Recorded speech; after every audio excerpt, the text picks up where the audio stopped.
বিচ্ছেদ হবে না কেন? আমাদের কাছে এখন ভালোবাসার মূল্য নেই, সময়ের মূল্য নেই, ইমোশনের কোনো মূল্য নেই। মূল্য আছে শুধু রাগের, ইগোর। মূল্য আছে স্বার্থের, বাহ্যিক সৌন্দর্যের, মোহের।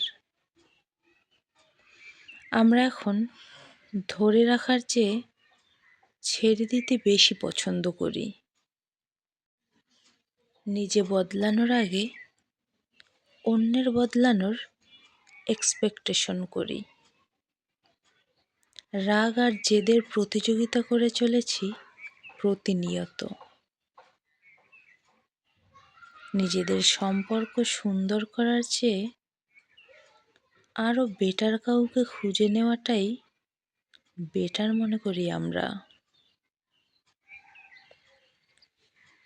শেষ পর্যন্ত যার ফলাফল হয় বিচ্ছেদ।